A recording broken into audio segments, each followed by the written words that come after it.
Welcome friends, வாங்க இன்றைக்கி நம்ம வாழைப்பூ வச்சு சூப்பரான ஒரு டிஷ்ஷு செய்யலாங்க. சைட் டிஷ் எப்படி செய்யலான்னு பார்க்கலாங்க. பெண்களின் வரப்பிரசாதம்னு சொல்கிற இந்த வாழைப்பூ வச்சு நம்ம சூப்பரான ரெசிபி செய்யலாங்க. வாழைப்பூ பருப்பு உசிலி எப்படி செய்யலான்னு பார்க்கலாங்க. நல்லா சத்தான இந்த வாழைப்பூ வச்சு நல்லா டேஸ்டியான இந்த ரெசிபி செய்யலாம். வாங்க இப்போ இது எப்படி செய்யலான்னு பார்க்கலாங்க. நிறைய இதில் நியூட்ரியன்ஸ் இருக்குது, ஃபைபரும் இருக்குங்க, அயன் சக்தி நிறையா இருக்குது. வாங்க இது எப்படி செய்யலான்னு பார்க்கலாம்.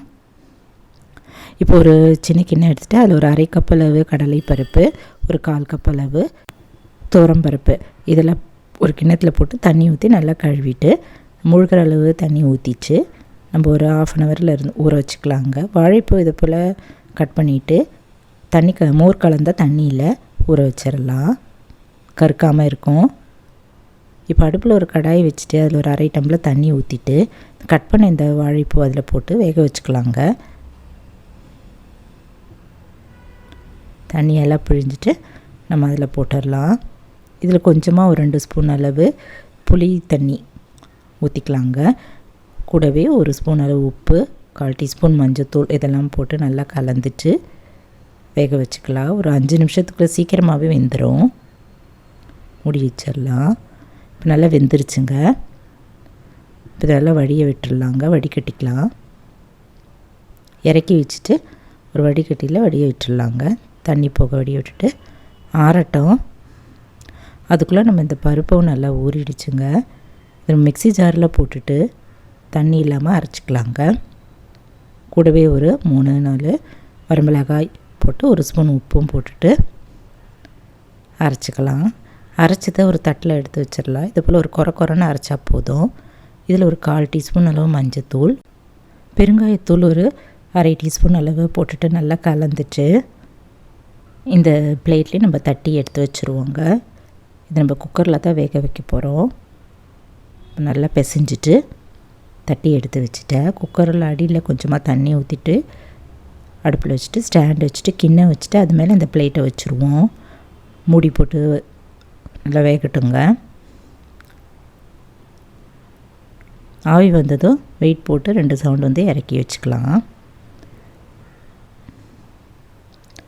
இப்போ இந்த வடிகட்டின இந்த வாழைப்பூவை நல்லா புழிஞ்சி எடுத்து வச்சிடலாங்க.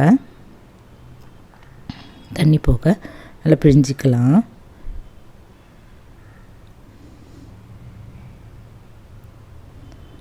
இப்போ இந்த பருப்பு நல்லா வெந்துருச்சு.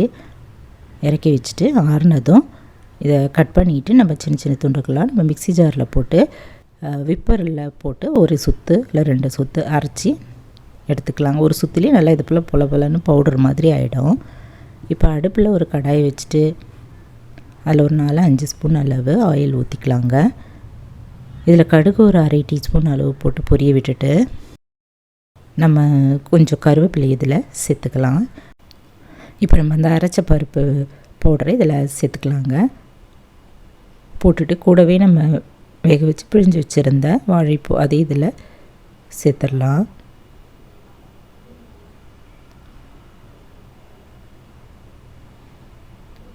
சேர்த்துட்டு கரண்டியில் நல்லா கலந்துடலாங்க. நல்லா மீடியம் ஃப்ளேமில் வச்சுட்டு ஒரு 10 நிமிஷம் அடுப்பில் இப்படி கிளறிட்டே இருக்கலாம். அடிப்பிடிக்காமல் நல்லா கலந்துகிட்டே இருக்கலாங்க. நல்லா பொலன்னு நல்லா டேஸ்டான வாழைப்பூ பருப்பு உசிலி தயாராகிடுச்சுங்க.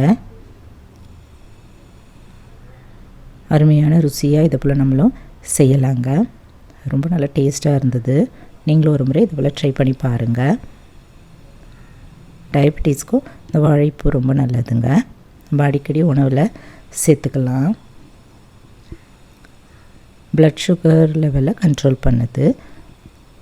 ரத்த சோகை உள்ளவங்க அடிக்கடி வாழைப்பூவை உணவில் சேர்த்துக்கிறது ரொம்ப நல்லது.